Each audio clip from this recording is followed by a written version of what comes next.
Hey guys, tonight we're diving, literally, into one of history's strangest possibilities, that an entire civilization may be lying right beneath your summer holiday. Not the kind that just left behind broken pots and sunscreen bottles, but one buried under the calm, blue surface of the Mediterranean Sea. So before we start, take a moment to like the video and subscribe, but only if you actually enjoy this sort of thing. No pressure. And let me know in the comments where you're listening from. Somehow it's always 2 a.m. somewhere. Now dim those lights, turn on that fan for a little ocean ambiance, and get comfortable. Maybe pull the covers up, because tonight we're heading underwater. Let's just think about this for a second. What if entire cities once stood where we now go snorkeling? What if those Greek islands aren't just picturesque, but the last mountaintops of a drowned empire? Did their temples echo with laughter, trade, and gossip before sinking into silence? Did their philosophers invent ideas before the Greeks were even born? And the biggest question of all, what exactly were they doing before the sea decided to move in permanently? Congratulations, you've just woken up in 6000 BCE. The Ice Age has finally ended,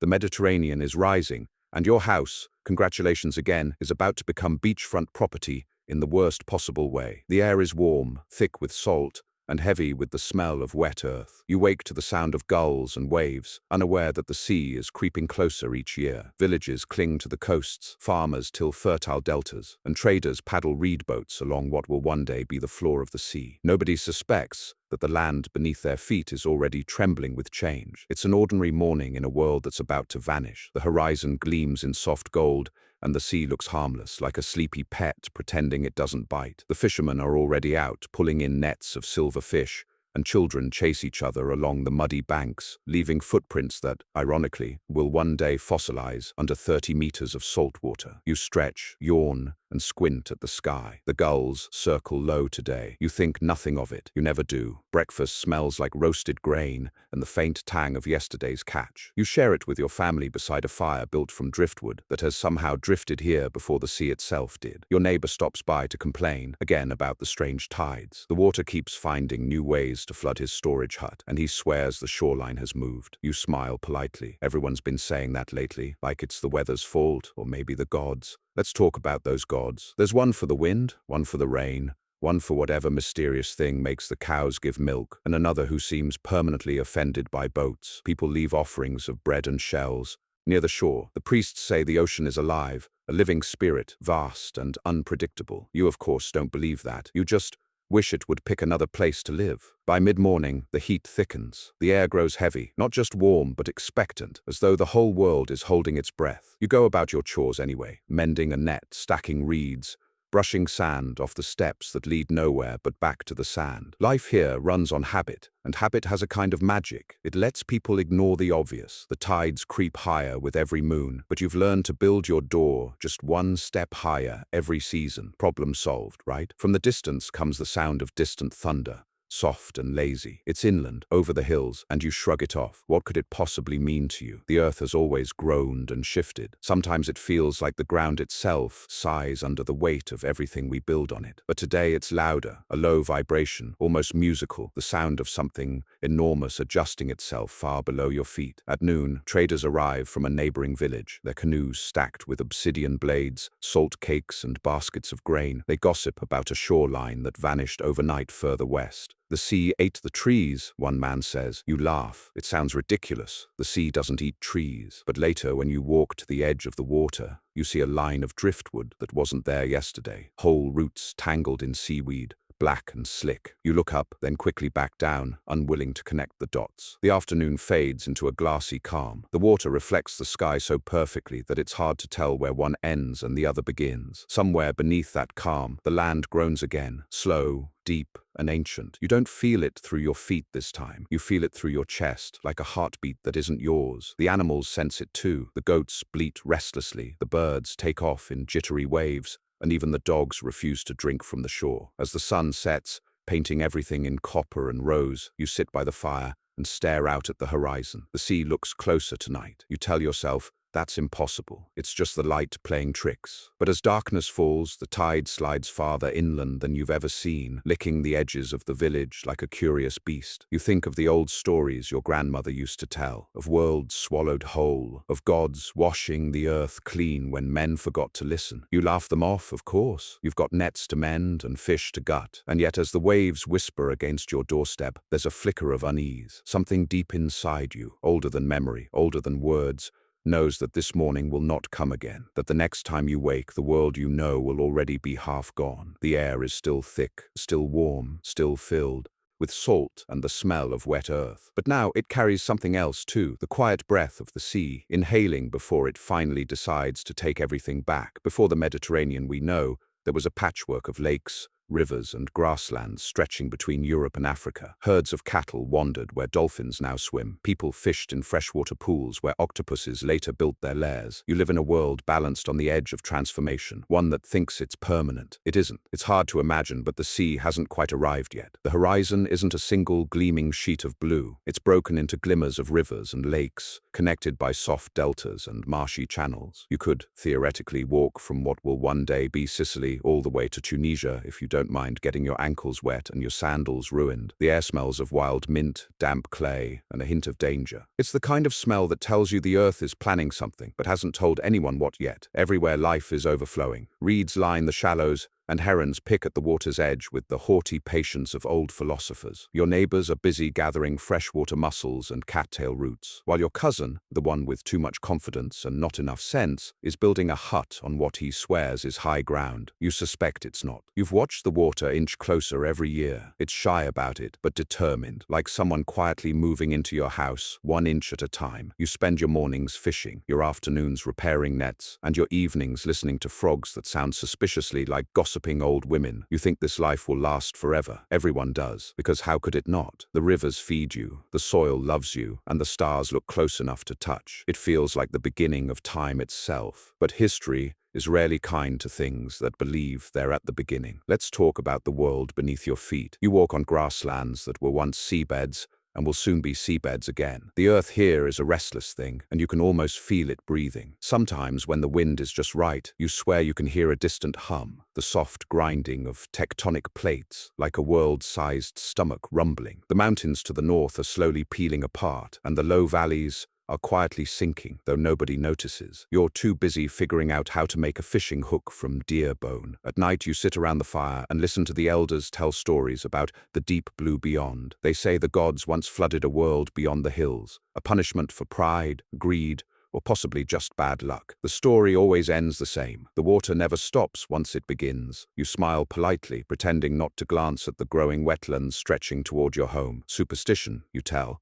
Yourself, just the old ones, trying to scare the young, but deep down, you know better. You've seen what happens when the rivers burst their banks. The ground turns soft, the air goes sour, and the fish swim where crops should grow. You've rebuilt your hut twice this year, and the water keeps knocking at your door like an uninvited guest that refuses to leave. The land remembers every storm, every flood, and every promise humans make to outlast it. And right now, it's remembering you. There's a beauty to it, though. The way the sunset reflects off shallow pools, turning the world into a mirror. The way the birds glide low, their reflections skimming the surface like ghosts rehearsing for flight. It's so peaceful that you almost forget this isn't a permanent peace. It's the pause before something vast and unstoppable. By dawn, the mist rises off the water in thin silver sheets. You can see the outlines of distant lands fading in and out like half-remembered dreams. The lakes are widening, and where there were fields last year, there's water now, glimmering in the morning light. Somewhere to the west, the rivers that once emptied into the sea are now backing up, reversing course, as if even they sense that the ocean is coming home. You dip your hand into the water. It's fresher than it should be, but saltier than yesterday. You taste it once, just to be sure. You regret that immediately. The sea is coming. It doesn't roar or crash or announce itself. It seeps, it sighs, it climbs quietly through the cracks of time. You can't hear it yet, but in a few generations, this will all be gone. For now, though, the world pretends nothing's wrong. The herds still graze, the rivers still flow, and the frogs still gossip. You stretch, take a deep breath, and feel the damp air fill your lungs. The wind moves across the reeds, whispering in a language you almost recognize. It says, enjoy it while it lasts, because soon the world of shallow shores will be nothing but silence. A blue silence so deep it will swallow even memory itself. Stone by stone, you and your neighbors are constructing harbors, terraces, and circular shrines along the coast. Nobody calls it architecture yet. It's just what you do to keep the waves out and the gods happy. The problem is, the gods have other plans. The sea is rising faster than your walls can grow. It's honest work, the kind that leaves your back sore and your hands cut, but gives you something solid to point at when people ask what you've done with your life. You've dragged boulders from the hillside, shaped them with river stones, and stacked them into perfect semicircles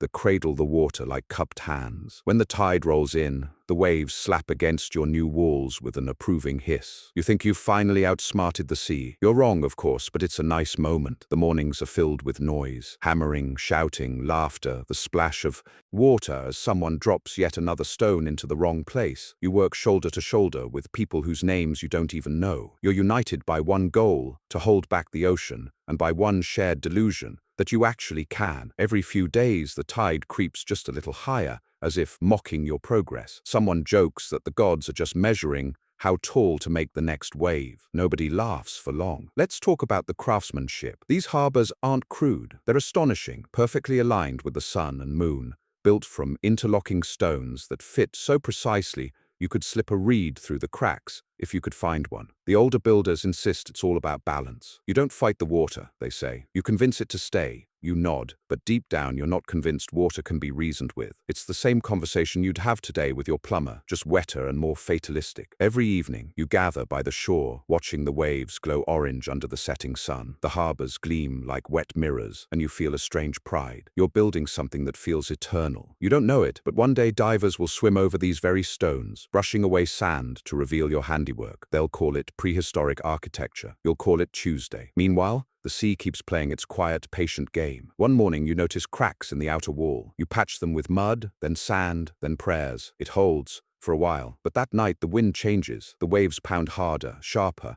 as if they've found your name on some divine demolition list. You lie awake listening to the rhythm of destruction. One wave for every thought you try to silence. Still, you keep building. Humans always do. You build when the flood is ankle deep, when the stones are too heavy, when your friends have started moving inland and calling you stubborn. Someone has to stay, you tell yourself. Someone has to keep the harbor alive. It sounds noble, but mostly you just hate the idea of losing an argument to the sea. Weeks pass. The tides climb higher, swallowing the lower terraces. You try to raise the walls again, but the new stones sink into the softening ground. The foundations are dissolving, not metaphorically, but literally. The sea is reclaiming its rent, and you're paying in limestone installments. Let's pause for a second. Imagine what it feels like to fight water with rocks. It's like trying to stop aging by moisturizing harder. You feel proud for a moment, then ridiculous, then proud again. But you can't stop. Every stone you lift feels like defiance. Every wall you raise feels like hope dressed as stubbornness. At last, one storm changes everything. The wind howls through the gaps in your walls,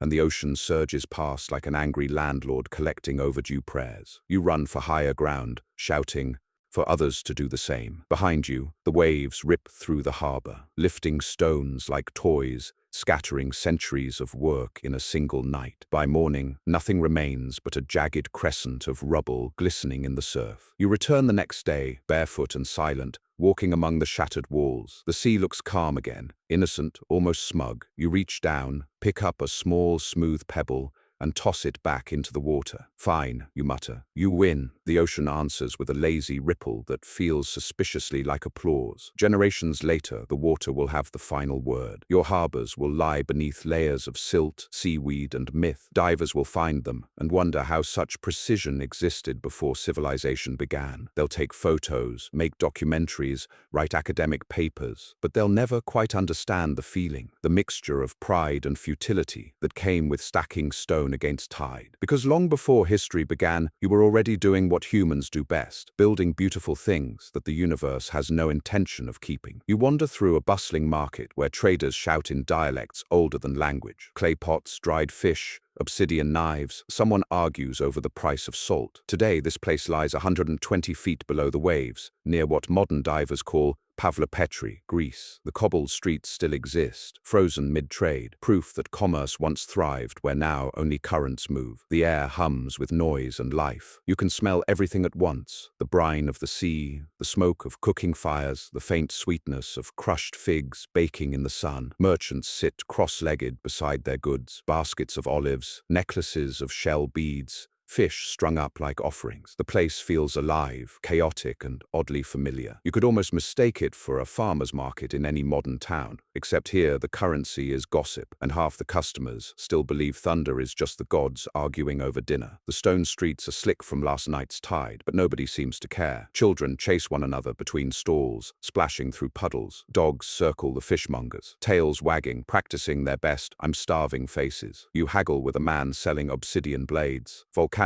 glass sharp enough to shave a god, and lose terribly because he's been haggling since before arithmetic existed. Somewhere nearby, a woman sings while weighing out salt, her voice rising above the crowd, pure and defiant, as though daring the sea itself to listen. Let's pause on that salt for a second. It's the real treasure here, worth more than gold, because gold can't preserve fish. Salt is what keeps people alive when the sea turns mean. It's the lifeblood of the settlement, the thing that ties the villages together. Without salt, there's no trade, no travel, no civilization. In a way, this market is civilization. The messy, noisy, brilliantly inefficient heart of it. You carry your goods home in a woven basket, passing the temple square where offerings to the sea god pile up daily. Carved shells, bits of coral, the occasional goat. You're not particularly religious, but lately everyone's been a little nervous. The tides are higher, the shoreline keeps shifting. A few fishermen swear they've seen the water pull back farther than ever before, then rush in twice as fast. The priests insist it's just the god breathing. You hope he's not about to sneeze. By midday, the market reaches its crescendo, a symphony of shouts, bartering, laughter, and clinking pottery. The sunlight reflects off the wet cobbles, dazzling the air with silver and gold. Everything feels eternal, unshakable. You've built your life on this coast, and why not? The sea gives and takes in rhythm, like a heartbeat. You trust it. Everyone does. That's what makes the coming silence so cruel. Fast forward a few thousand years. The shouts are gone. The market stalls have collapsed into heaps of stone. The baskets have long since rotted away, leaving only impressions in the silt. But the streets remain. The outlines of houses, the central square, the shop fronts, they're all still there, sleeping beneath 120 feet of calm blue water. Divers glide above them like ghosts, their bubbles rising where laughter once did. Imagine standing there, looking down at what was once your home, your livelihood. The shop where you bought salt still has its threshold intact. The doorway is perfectly square, framed by stones you carried there yourself. It's eerie, like a photograph that never stopped developing. Even the jars, sealed by time, still lie scattered across the seabed. Some contain residue of oil or grain. The city never burned, never crumbled. It simply drowned. Scientists say Pavlopetri was swallowed by rising seas around 2800 BCE, possibly triggered by earthquakes or shifting fault lines. The ocean rose, the ground sank, and the waves swept in, erasing the chatter of thousands of voices in a single day. But the silence didn't destroy the city, it preserved it. The silt settled like a blanket, sealing everything in, a perfectly kept secret waiting 4,000 years to be rediscovered. When divers first stumbled across it in 1967, they found streets, courtyards, and even drainage systems, a Bronze Age plumbing network. Because apparently humans have always hated flooding in their basements. They found ovens, clay kilns, and walls arranged in neat grids. Not the chaos of myth, but the order of a people who understood geometry, trade, and community long before anyone thought to write it down. You can almost picture it now, the stalls shimmering in the light that filters through the surface, fish swimming through doorways, seagrass waving where bread once baked. The currents carry faint echoes of that old marketplace rhythm, the soft clink of jars, the laughter of children, the arguments over salt. The sea, for all its appetite, turned out to be a better archivist than we ever were. And if you listen closely, really closely, beneath the hum of the water, you can almost hear them still. The traders, the buyers, the voices of a world that thought it would last forever. They're down there somewhere, whispering through the currents, calling out their prices to nobody in particular. Obsidian knives, dried fish, a handful of salt, for whatever's left of eternity. As the tides creep inland, the priests insist it's divine punishment. Offerings multiply. Fruit, wine, sometimes goats, occasionally neighbors. It doesn't help. The sea keeps coming. You start to wonder if the gods live underwater and just want more room. The temple sits on the highest hill near the coast, its pillars painted in ochre and crushed shells glinting faintly in the sunlight. The priests stand barefoot in the sand, robes soaked to the knees, chanting to the horizon. Every few minutes, a wave comes up and interrupts the ceremony by washing away their altar arrangements. The gods, it seems, are not great conversationalists. You watch from a safe distance, clutching a small clay bowl of figs, a modest bribe for any divine being willing to notice you personally. The ritual begins at sunrise. The air smells like seaweed and incense. The high priest, an older man who's been wrong about nearly everything for 40 years, raises his arms and proclaims that the gods are merely testing the people. You glance at the receding shoreline and realize the gods are grading on a curve. The villagers kneel, chanting softly, hoping the sea will show mercy. The sea, unimpressed, slaps another wave against the cliff as if to say, "Nice try." By midday, the offerings have escalated. Someone sacrifices a bull, another offers baskets of fruit, and one very nervous fisherman volunteers to spend the night on a raft to speak directly with the sea. You suspect this won't go well, but nobody wants to be the one to point that out. The priests burn more incense, their voices rising in desperation. "The gods are angry," one cries. "Then maybe they should write a letter," you mutter under your breath. Let's pause for a moment. Think about what it feels like to live in a world where the ocean isn't just water, it's personality. It's moody, unpredictable, and fond of dramatic entrances. You've seen it give life, feed the people, and then just as easily take everything back. It's like living next to a neighbor who sometimes bakes you bread and sometimes floods your house out of spite. The stories spread faster than the waves. People whisper of glowing lights under the surface, of shapes moving in the deep, enormous, slow, and deliberate. Fishermen swear they've seen colossal eyes just below the waterline, watching the shore. "The gods are rising," the priests say, though you can't help but notice the only thing rising is the water level. Still, fear has its own logic. If the sea is angry, it must mean someone has offended it. And since no one's volunteering to be blamed, everyone starts competing to look the most devout. Shrines appear everywhere, along the cliffs, near wells, even inside people's homes. Children leave seashells as tiny offerings. The air fills with the smell of burning oil and fear. You can feel the desperation thickening, that strange mixture of reverence and panic that happens when faith collides with physics. One night,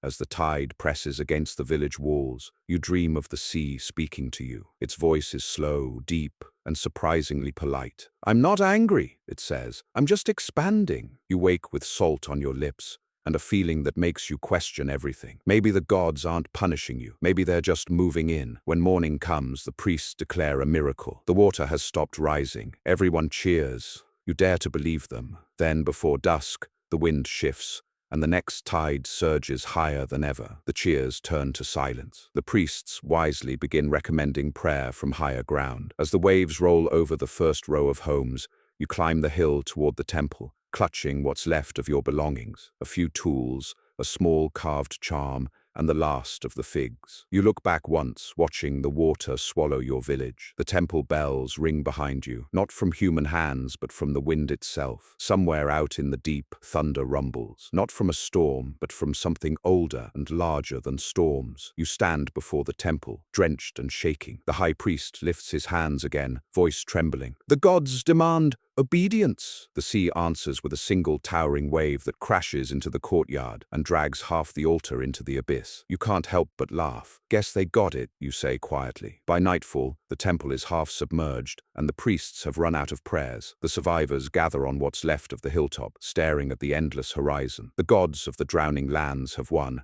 but not through wrath. Through patience. They didn't need thunderbolts or tempests, just time. The sea laps gently at the ruins, claiming each offering in silence. Somewhere below, the statues of your gods stand on the seafloor, still upright, their painted eyes staring into the dark. Maybe they were never angry, maybe they were just going home. And as you watch the last light vanish beneath the waves, you realize something chilling and beautiful, that faith, like land, is never truly lost. It just changes depth. One morning you wake and realize the shore has vanished overnight. Families pack up what little they can and begin walking inland. You join them, leaving behind the fields your grandparents planted, the home you built, and the ghosts of those who stayed too long. Behind you, the horizon is turning blue. At first, it doesn't seem real. The sea has always been there, comforting, constant, a shimmering companion that hummed you to sleep at night. But now it's moving in like an uninvited guest, dragging itself up the land with the slow confidence of something that knows it's won. You stand on a hill that used to overlook the harbor, except the harbor is gone. The waves stretch all the way to where the olive trees once grew. A boat floats past, absurdly, between the rooftops of your neighbors' homes. Someone points and laughs. The laughter dies quickly. By midday, the exodus begins. The air fills with the sounds of animals braying, children crying, pots clanking against carts. You tie your belongings into bundles, a handful of tools, a blanket, a jar of grain, a clay amulet you don't believe in but can't throw away. You look back at the village one last time. The water glitters mockingly, licking at the edges of the last dry stones. You can still see the top of the temple poking through the waves, its bells faintly ringing under the surf. Even now, the priests are probably trying to negotiate with the sea. It's not going well. The road inland is rough and uncertain. You follow the old trade route, now crowded with people and livestock, a slow-moving river of humanity trying to outrun an actual river. The sun beats down, and the air feels thicker than ever, wet, heavy, almost electric. You can smell salt even miles from the coast. Every gust of wind carries the sea with it, as if it refuses to let go of you entirely. Let's talk about the human condition for a moment, that strange mixture of hope and denial. You keep walking because that's what humans do, even when you have no plan, no map, no guarantee that the next valley won't flood too. You keep walking because stopping would mean admitting that the world you knew is gone. The elders claim this has happened before, that the gods will change their minds eventually. You smile at them. You don't believe that, but you like the story anyway. At night, the migration becomes quieter. Fires dot the hillsides, and the murmurs of thousands blend into a single low hum, the sound of survival in motion. The stars shimmer faintly above, indifferent and beautiful. Someone begins to sing an old song about the rivers that once ran through this land before the sea swallowed them. It's hauntingly out of tune, but everyone listens anyway. You close your eyes and realize that history isn't written by those who stay. It's carried by those who walk away. Days turn to weeks. The inland settlements are unprepared for the flood of people. No pun intended. Some welcome you with food and pity. Others shut their gates, muttering about bad omens and coastal arrogance. You can't blame them. Every refugee carries a whisper of the sea in their scent, and the inlanders fear that whatever drowned your world might follow. You build makeshift camps on high ground, small tent cities that stretch across the hills. The sea, though out of sight, still defines your life. Every morning you check the horizon instinctively, half expecting to see it shimmering closer. Some nights you dream of waves rolling over the camp, soft and unstoppable. You wake sweating, your throat dry with imagined salt. Let's zoom out. This isn't just your village, or even your coast. Across the ancient world, the same thing is happening. The Mediterranean basin is filling like a giant bowl, swallowing valleys, plains, and entire cultures. From North Africa to Southern Europe, whole generations are walking inland,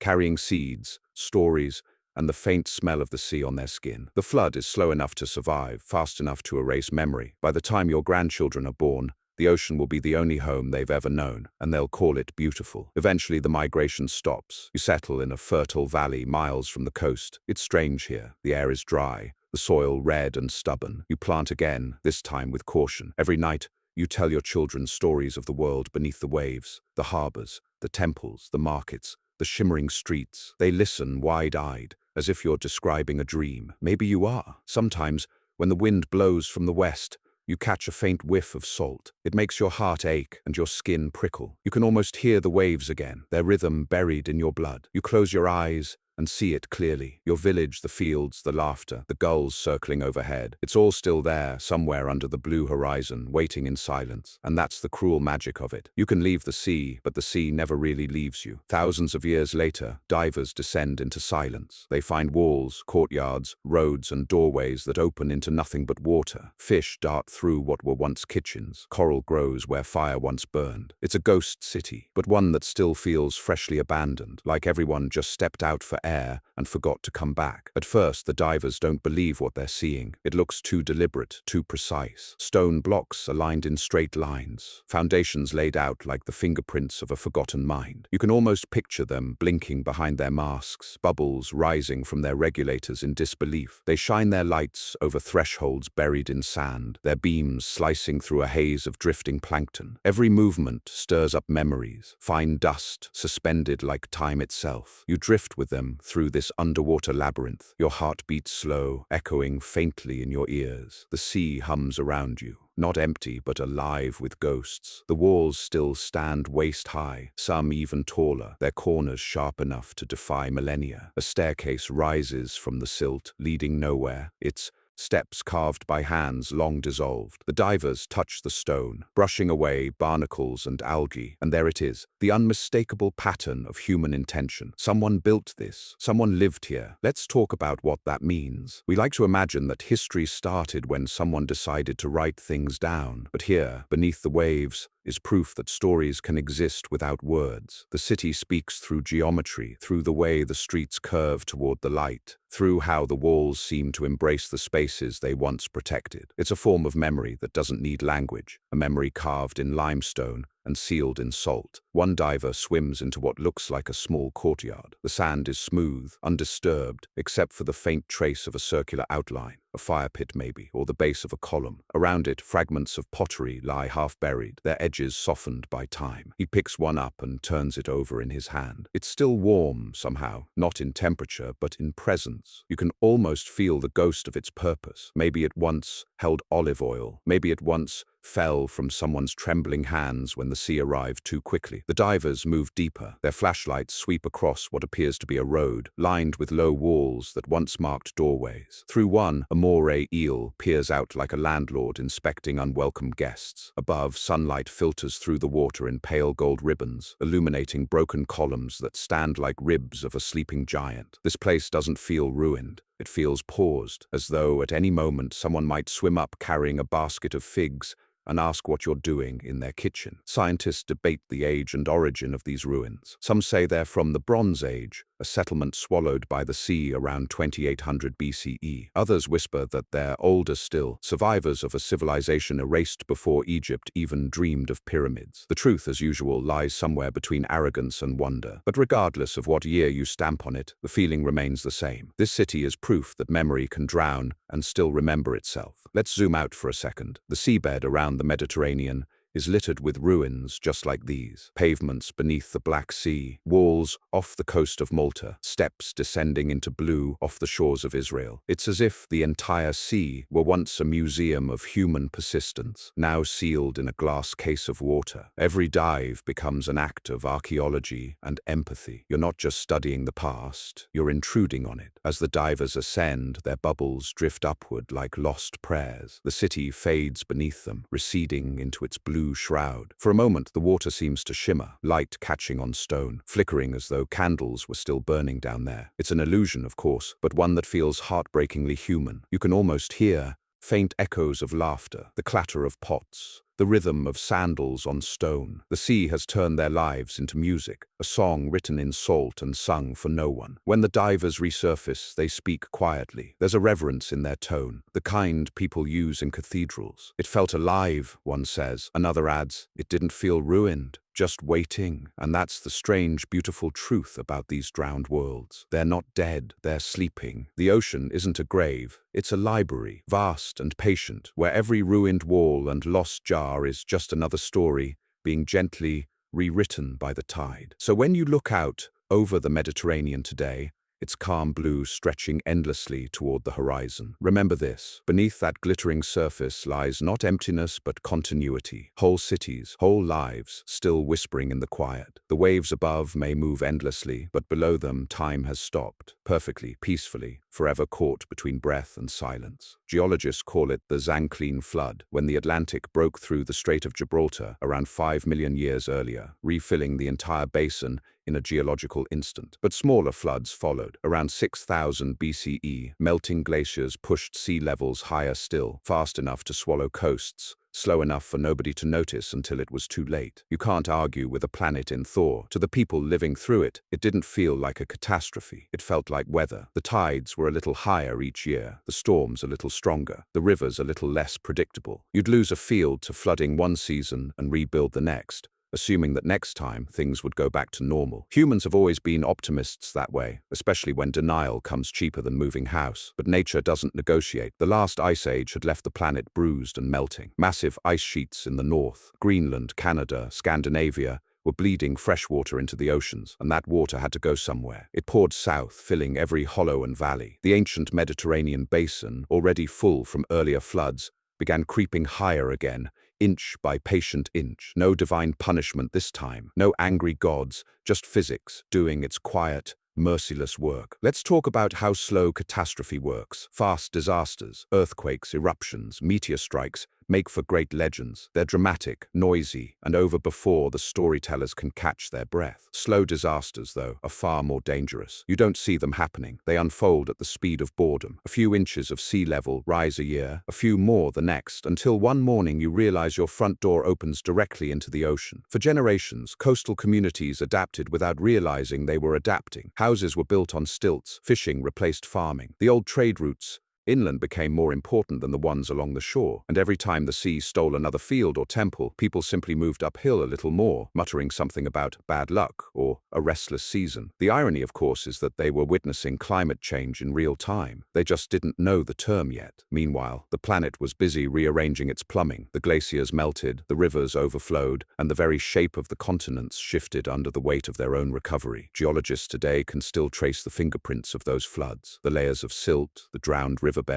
the coral reefs that now grow where forests once stood. Underwater mapping reveals shorelines, stacked like the rings of a tree, each marking another step in the ocean's long, patient climb. Imagine the Mediterranean coastline of 6000 BCE, greener, wider, dotted with marshes and shallow lagoons. Herds of wild cattle grazed near what's now Sicily. The Nile Delta stretched far beyond its modern borders. Entire valleys in Greece and Turkey were dry and fertile. Then quietly, the equilibrium broke. The world warmed. The ice melted faster. Sea levels rose by meters, not centimeters, within a few centuries. A blink of the planet's eye, a few lifetimes of human panic. The strangest part is that the science still echoes what the myths once said. Every culture around the Mediterranean tells of a flood: Sumer's deluge, Noah's Ark, Deucalion, and Pyrrha in Greek legend. They all describe the same thing: a world slowly drowning while people insisted everything was fine. Maybe those stories weren't exaggerations. Maybe they were eyewitness accounts, translated into poetry. In the modern era, scientists reconstruct it in calm,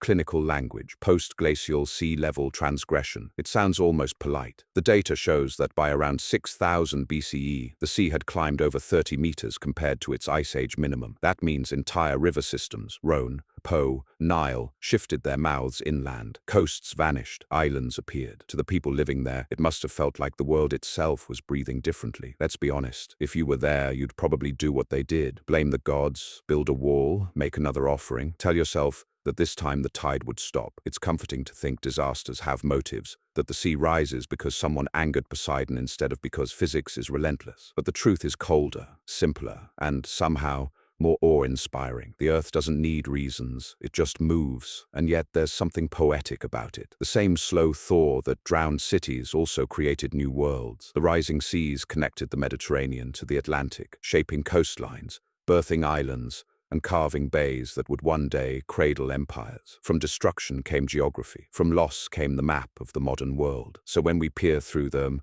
data, through sonar scans, sediment cores, and satellite images, we're not just looking at history, we're listening to the long sigh of a planet resetting itself. The Zanclean flood was the prologue, the Holocene rise, the quiet sequel. Together they form a story written in waves, one that whispers the same truth again and again. No matter how tall your walls or how faithful your prayers, the sea always wins in the end. Legends later whispered of a sunken realm between Africa and Europe. Some called it Lemuria, others simply the Mother's Land. Myths describe a people who mapped the stars before Sumer existed. Maybe they were real, or maybe they were just us, refusing to admit we drowned our own civilization by accident. The name Lemuria wasn't ancient at first. It was a 19th century mistake, a Victorian scientist's desperate attempt to explain why lemurs existed in both Madagascar and India, but not in between. He imagined a lost continent connecting the two, a land swallowed by the sea. The idea stuck, because of course it did. We love stories about things vanishing. We're terrible at accepting that sometimes things just change. But long before the Victorians,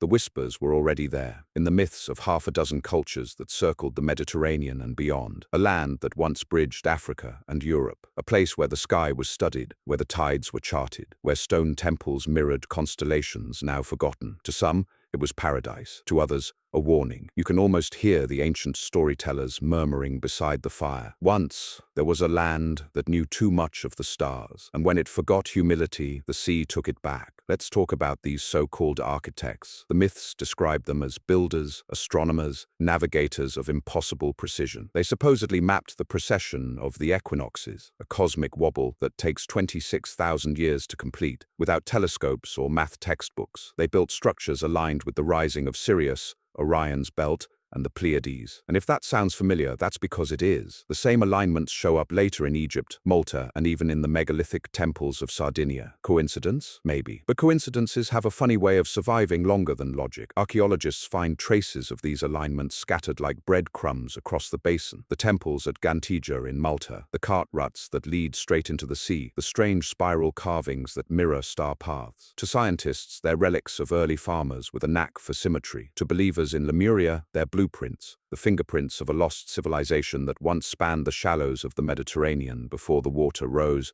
and erased the evidence. Now, whether Lemuria ever existed doesn't really matter. What matters is why we need it to have existed. Humanity is addicted to the idea of perfection lost. Every culture has a golden age, a utopia that sank, a paradise traded for knowledge or pride. Atlantis, Mu, Eden, Lemuria, they're all reflections of the same insecurity, the sense that we used to be wiser, kinder, more in tune with the world, and then somehow we messed it all up. Lemuria isn't history, it's nostalgia with seaweed on it, but let's entertain it for a moment, because it's fun, and because myths often hold a sliver of truth disguised as poetry. Imagine a people who thrived on the shores of a much shallower sea, whose settlements dotted what are now the seafloors between Sicily, Tunisia, and the Aegean. Their ships hugged coastlines that no longer exist. Their temples marked celestial cycles because the heavens were their calendar. When the flood came, slow, patient, unstoppable, they didn't vanish. They moved inland, carrying their knowledge with them, teaching younger civilizations how to look up at the stars and build in rhythm with them. Maybe that's why we find the same patterns everywhere. Maybe Lemuria isn't a place at all, but a cultural echo, a shared memory of a time when the world was smaller, the sea shallower, and the stars brighter, when people still believed that heaven and earth spoke the same language. Scientists roll their eyes at the mention of Lemuria, and fair enough, there's no solid geological evidence of a drowned continent beneath the Mediterranean, but there is evidence of vast coastal plains, deltas, and islands that existed before the post-glacial floods. If you were a storyteller in 4000 BCE watching your homeland sink, what would you call it? A natural disaster, or a punishment from the heavens? My bet is on the latter. Even today, sonar scans reveal puzzling shapes on the seabed, not random rock formations, but patterns that almost look deliberate. Rectangles, circles, alignments. The mind loves order, and maybe we're just seeing what we want to see. Or maybe, just maybe, there's something still down there, the faint geometry of a civilization that refused to vanish completely. And here's the irony. The myth of Lemuria, born from human imagination, has outlived every coastal city it was meant to explain. We don't know if it ever existed, but we've built an entire mythology around its absence. We've filled the sea with meaning, turned the abyss into a mirror that reflects our longing for origin and order. So perhaps the architects of Lemuria were real, not as gods or aliens, but as us, builders, dreamers, planners, and procrastinators. People who watched the waves rise, shrugged, and decided to make something beautiful before the world went under. The kind of people who couldn't stop mapping the stars even as the ground beneath them disappeared. Because that's what humans do. We build, we drown, we remember, and then we rebuild the memory. Lemuria might not exist on any map, but it exists everywhere in the human need to believe that what we lose isn't truly gone, just waiting beneath the blue, whispering for us to look again. Some say that beneath the Mediterranean lie stone tablets sealed in waterproof clay jars,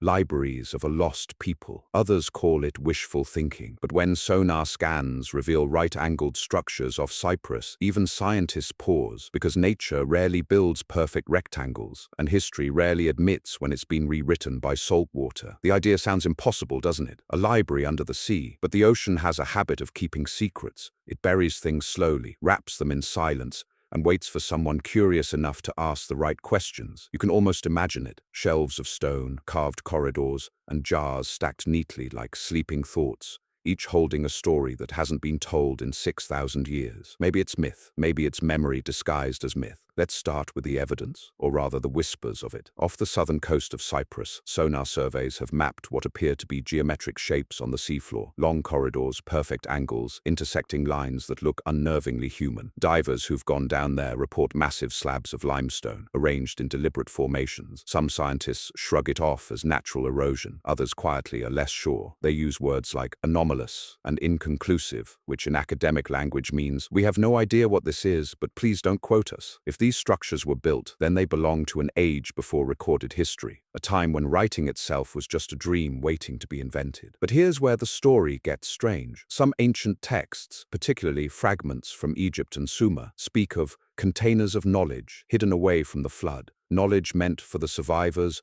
of a drowned world, tablets sealed in clay, inscribed with the memory of gods and men, warnings perhaps, or instruction manuals for starting civilization again from scratch. It sounds fantastical, until you remember that humans have actually done this before. The Sumerians stored their laws and myths on baked clay tablets. The Egyptians carved their mathematics into stone. The Minoans, not far from Cyprus, wrote in a script we still can't read. Why wouldn't a people facing annihilation try to preserve themselves in the same way? If you knew the sea was coming for you, if you watched it swallowing your world inch by inch, wouldn't you bury what mattered most? You can almost picture the scene: priests, scribes, or maybe just desperate families working by torchlight in the last dry days, sealing jars of knowledge and lowering them into hidden chambers. They carve the same plea over and over again. Remember us, learn from us, don't make the same mistakes. Then the waters rise, and the words are silenced, waiting under layers of salt and silt for someone to listen again. Let's talk about the physics of preservation for a moment. Salt water destroys most things, but not everything. Clay, if fired correctly, can last millennia, and sealed jars buried under sediment can survive conditions that would rot wood and erase parchment. In 2021, archaeologists found 4,000-year-old amphorae perfectly intact on the seabed near Crete, still holding traces of oil and grain. So maybe, just maybe, something else down there endures, something that doesn't belong to any known culture. The idea of a library under the waves isn't new. Plato hinted at it in his dialogues about Atlantis, a civilization that stored its knowledge in stone to outlive the sea. Later mystics called it the Archive of Lemuria, a collective memory preserved in vibration and myth. Modern researchers use sonar and submersibles instead of scrolls and prophecy, but the search is the same: the human obsession with proof that we were once wiser than we are now. And here's where the story becomes less about archaeology and more about psychology, because this myth of knowledge hidden beneath the waves tells us something fundamental about ourselves. We hate forgetting. It terrifies us. The flood isn't just water, it's oblivion. Every story about a sunken library is really about that fear, the fear that everything we learn, build, and write will vanish someday, and nobody will remember we were here. Still, there's something comforting in the idea that the ocean might be keeping our secrets safe. The Mediterranean is old, unimaginably old, and it's been many things: a cradle, a highway, a grave. If there truly are tablets buried beneath it, they've survived the rise and fall of every empire, every revision of history, every argument about what civilization even means. Down there in the dark, truth doesn't need to win debates. It just needs to wait. So maybe one day a diver will brush away the silt and find them. Clay tablets sealed in jars, etched with symbols that make sense to no one, yet feel unmistakably human. Or maybe they'll find nothing at all, and the real library will remain what it's always been: the myth itself, a story passed down through generations, reminding us that knowledge is fragile, and forgetting is the ocean's favorite trick. Either way, the idea lingers that somewhere beneath the quiet blue, the past still reads itself, line by line, to an audience of coral and current. A library without visitors, without dust, without time, its shelves whispering softly in the dark, reminding us that even after everything sinks, the story never truly ends. On the high cliffs of Malta, You watch the sea erode strange cart ruts carved into solid limestone. They lead straight off cliffs into the waves, as if ancient wagons kept rolling when the land ended. Some say they were ceremonial, others say they were just stubborn fishermen. Either way, they now disappear into the sea, tracks of human persistence that go nowhere. The first thing you notice about Malta is the silence between the wind gusts. It's a silence that feels ancient, not empty, but watchful. The cliffs glow gold under the sun, the sea below flashes like hammered glass, and scattered across the island's face are these strange parallel grooves carved deep into the rock. They crisscross the landscape like the ghosts of forgotten roads, vanishing abruptly where the island drops into the blue. Archaeologists call them cart ruts. Locals just call them the old lines, and they've been arguing about them since arguing was invented. Nobody agrees on what made them. Some claim they were carved by wooden sledges dragging heavy stones from one temple to another. Others think they're irrigation channels. A few insist they were ceremonial pathways, routes of pilgrimage where processions carried offerings to the sea. But when you stand there, looking at the tracks descending into the water, another explanation feels more human. People just kept going until the ground stopped. You can picture them, the ancient fishermen of Malta, lean and sunburnt, dragging their boats across the rock to reach deeper waters as the shoreline shifted. Maybe the sea used to be farther away, and as it rose, they refused to give up their old roots. That's the thing about humans. We don't adapt gracefully. We improvise stubbornly. Let's pause and imagine the soundscape of this world. Wooden wheels creaking, waves crashing, men shouting over the wind as they pull ropes and haul nets, children following barefoot, tracing the same grooves with their toes. The limestone wears down slowly under centuries of repetition, each pass carving the lines deeper until they're more permanent than the people who made them. The tracks become a kind of accidental monument to persistence. As the sea crept closer over the centuries, the fishermen adjusted. They built new shelters, mended old boats, and carved new ruts closer to the water. When those flooded, they carved more. Eventually, the tracks simply stopped, vanishing under the waves where no road should go. The people, of course, didn't stop. They just sailed farther out. Archaeologists love to measure and catalogue these ruts. They'll tell you that most are about the same width, roughly a meter apart, perfectly spaced,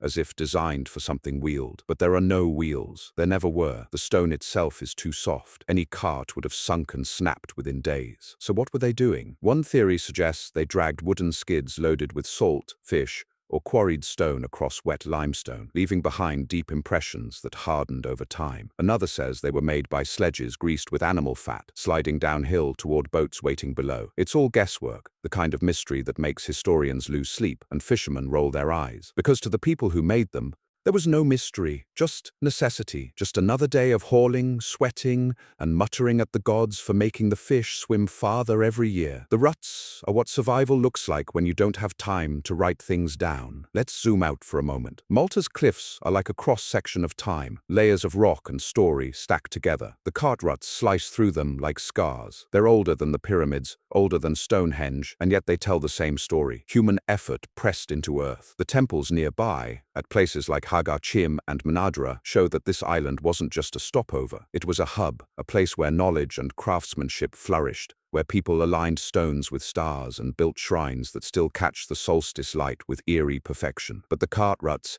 tell a quieter story, not of priests or astronomers, but of workers, sailors, and dreamers, people whose lives didn't make it into legend, but whose footprints never quite vanished. The temples may align with the heavens, but the ruts point straight into the sea, as if reminding the gods above that the people below had business to attend to. Today, divers trace the continuation of those grooves beneath the surface. Some follow them with underwater drones, others with their bare hands. The lines descend for meters, then disappear into silt. No one knows how far they go. Maybe they end in nothing. Maybe they lead to the ruins of docks or storage pits swallowed by the flood. Or maybe they just stop because one day, someone finally admitted defeat and let the ocean have the rest. Standing there, you can feel the weight of all those generations. The hands that carved, the feet that followed, the eyes that watched their world change tide by tide. The cart ruts aren't just paths. They're a kind of geological memory, proof that people once stood here, looked out at the endless blue, and said, "We'll make it work." And maybe that's the real legacy of the fishermen of Malta. Not the mystery of how the tracks were carved, but the reminder that we always carve something, into stone, into soil, into history, trying to leave behind a map that says we were here, even if one day the sea decides otherwise. Off the coast of Egypt, a city once rivaled Alexandria, Heracleion. Its temples, sphinxes, and colossal statues now rest on the seabed. Divers swim past hieroglyphs carved for gods who haven't been worshipped in 3,000 years. Air bubbles rise past ancient faces, proof that even glory sinks eventually. The city was once the jewel of the Nile Delta, a glittering port where traders from Greece, Phoenicia, and Egypt converged. Before Alexandria existed, Heracleion, known to the Egyptians as Thonis, was the gateway to Egypt, the place where the Mediterranean met the Nile and the world met the divine. Its streets buzzed with life, priests in white linen, merchants shouting in a dozen languages, temples heavy with incense and gold. Every wall gleamed, every god was fed, and the air itself shimmered with pride. And then, like so many stories of human brilliance, it vanished. You can almost imagine the day it happened. The ground trembled first, softly like a warning cough from the earth. Then the sea surged, and the city groaned. The delta, built on soft silt and shifting clay, began to sink under its own weight. Temples cracked, columns leaned. The great statues, those serene granite giants, tipped like drunks and fell headfirst into the water. The flood didn't roar in with fury. It arrived with purpose. The gods were coming home. Let's pause for a moment. Imagine walking through Thonis at its height. You're carrying a basket of papyrus scrolls through the central square, sunlight glittering off the harbor's surface. Traders haul amphorae filled with oil and wine. Priests chant from temple steps, and somewhere nearby, a sculptor argues with his apprentice about how to make the statue of Hapi, god of the Nile, smile properly. The scent of roasted barley mixes with salt and incense. You feel the weight of civilization pressing around you, confident, loud, eternal. And yet, the sea is already rising beneath your feet. Centuries later, divers would rediscover this world frozen in motion. The French archaeologist Frank Godiot and his team found the city in 2000, buried under 10 meters of water and centuries of mud. What they uncovered looked like a dream made tangible. Colossal statues of gods and pharaohs still upright, bronze coins and jewelry scattered across the seabed, even a massive stone stele declaring the city's divine status. It was as if the sea, in some strange mercy, had preserved the city rather than destroyed it. The hieroglyphs were still crisp, the faces of the statues still calm. As the divers descend, the light fades from gold to deep blue. The water presses in, cold and still. Their flashlights sweep across columns half swallowed by silt, their surfaces engraved with prayers to Osiris and Isis, gods who once ruled here with absolute authority. The divers' bubbles float upward past their faces, distorting their carved smiles as though the gods themselves are whispering through the water. Each movement sends a tremor of silt spiraling into the dark, a ghostly imitation of smoke rising from long-dead incense burners. Scientists believe an earthquake,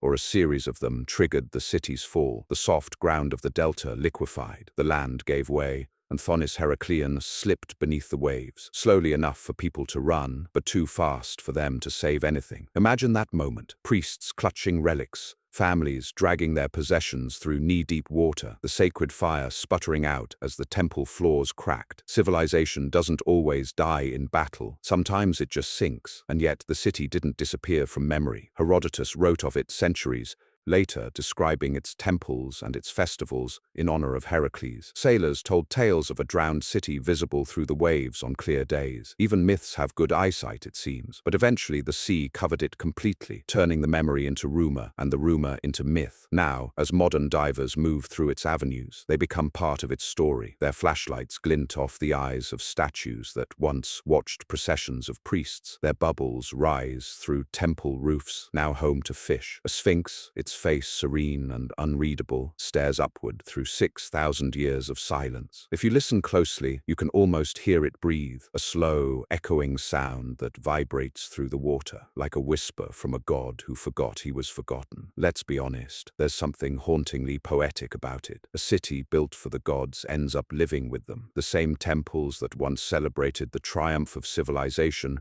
now lie beneath the very element their builders tried to master. And the irony runs deep. Heracleion's priests once worshipped the power of water as divine. They asked it for fertility, trade, and prosperity. They got all three, and then, eventually, the bill. Today, Heracleion rests in a twilight world between history and myth. It's not gone, not really. The statues are still standing.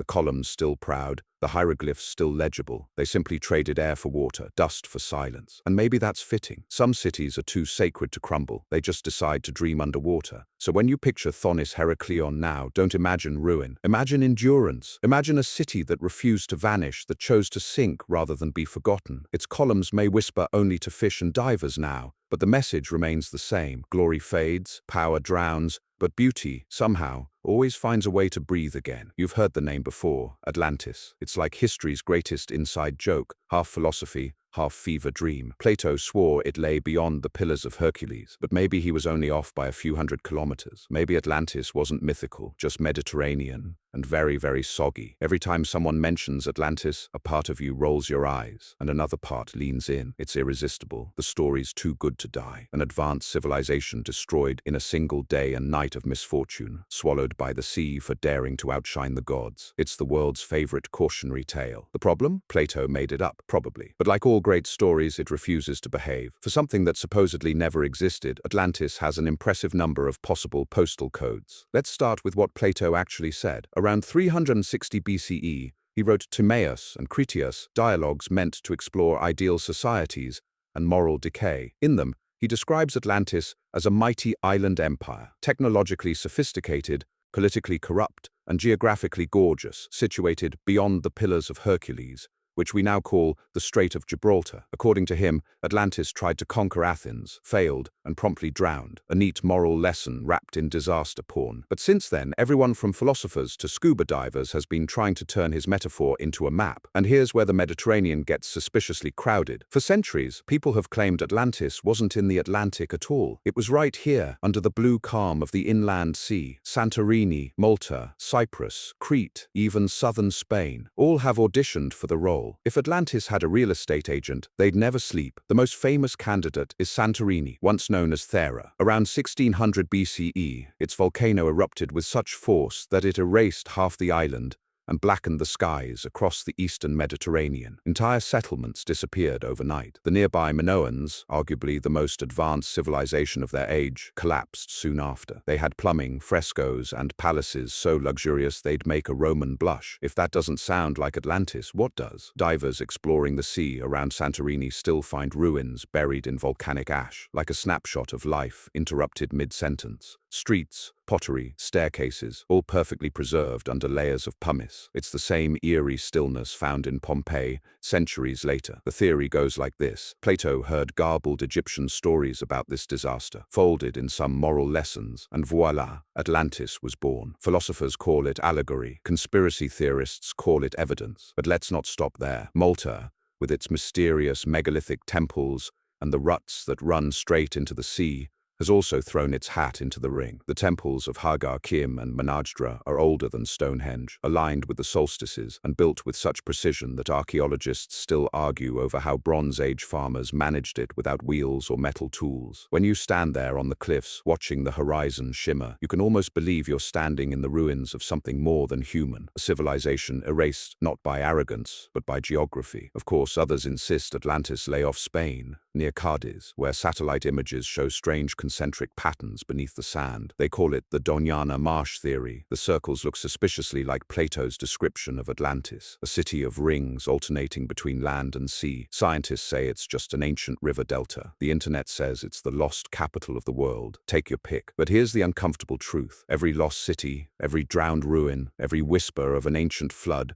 feeds into this myth because it's the story we want to believe. Atlantis isn't about geography. It's about guilt. It's the tale of human achievement undone by human arrogance, of brilliance punished by hubris. Whether it sank in the Atlantic, the Mediterranean, or nowhere at all doesn't really matter. What matters is that it feels true. Let's talk psychology for a second. Every civilization invents its own Atlantis sooner or later. A paradise that fell, a warning that echoes forward. The Greeks had Atlantis, the Hebrews had the flood, the Hindus had Dwarka, the Egyptians had Thonis Heracleion, and we have climate reports. Maybe the myth survives because it keeps happening. Today, sonar scans, satellite imagery, and deep-sea drones keep searching the seafloor for that one perfect match. And every time they find a new anomaly, a square rock, a symmetrical ridge. The headlines light up, Atlantis found, and then quietly the story fades again, leaving behind the same unkillable question. What if? Maybe Atlantis was never meant to be found. Maybe it was always meant to move, shifting like a reflection on water, reminding each generation that permanence is the world's greatest illusion. It's not about where it was, it's about where we are. The people who built Atlantis might have thought they'd mastered the sea. The people who build coastal megacities today probably think the same. So next time you hear someone talk about Atlantis, don't roll your eyes. Listen, not for proof, but for the echo beneath the myth, the warning dressed as wonder. Because whether it lay beyond the Pillars of Hercules or just a few hundred kilometers off, the real Atlantis was never just a city. It was a mirror. And when you look closely enough, you'll realize it's still floating right beneath the surface of us. Every culture around this sea remembers a flood: Sumer, Egypt, Greece, even tribes in the Alps. Songs, myths, and prayers whisper of the day the waters came. When the waves receded, only mountains remained, and people began again, pretending they'd invented civilization from scratch. It's easier than admitting they lost one. The Mediterranean is a quiet liar. It looks peaceful now, sparkling blue and shallow near the shore, but underneath, it hums with memory. Every current is a sentence. Every grain of sand once belonged to a world that drowned. The sea has been rising and falling for millions of years, like a cosmic breath, inhaling and exhaling civilizations. It remembers them all, even when we forget. The memory of salt never fades. It just waits for someone foolish enough to listen. Archaeologists find its fingerprints everywhere. Layers of silt where cities used to stand. Seashells embedded in mountain rock. The ruins of temples that no one built, or at least no one's still living. And yet, for every scientific paper about sea level change, there's an old song saying the same thing with more honesty. The water took it. Sometimes myth gets to the truth faster than data. Let's take a tour through those memories. In Mesopotamia, long before the Bible, there was the story of Utnapishtim, the man who survived a flood sent by the gods to erase mankind. In Greece, Deucalion and Pyrrha rebuilt the world by throwing stones over their shoulders, each one becoming a new person. In Egypt, the flood wasn't destruction, it was life. The Nile's swelling each year was both a reminder and a promise. The gods flood the world not to end it, but to clean it. In the Alps, shepherds still sing of the time the sea reached the sky. The details differ, but the emotion is the same: grief, awe, and the uneasy suspicion that maybe it'll happen again. You can almost imagine the survivors of the great inundation scattered across mountains and deserts, trying to explain what happened to their children. How do you describe the end of everything? You call it divine. You turn trauma into theology. The gods were angry, you say, because it's easier than admitting the ground just gave way beneath your feet. You build temples on hills because that's where you survived. You worship mountains because they didn't drown. This is how memory works in the ancient world. It becomes myth, then ritual, then architecture. People start marking high water levels with shrines. They carve serpents into stone because serpents shed their skin. Rebirth, renewal, survival. The story of the flood becomes the story of everything. Endings that become beginnings. Loss that gives shape to what comes next. Let's talk about the salt itself. It's not just in the sea, it's in us. Our blood is a diluted echo of the ocean that once covered the earth. Every time you sweat, you taste a hint of that memory. Every tear is a trace of it. The flood isn't just history, it's biology. We carry the sea inside us, which means that no matter how far we climb from the shore, we never really leave it behind. Some historians say that the great flood myths were inspired by the post-glacial sea level rise,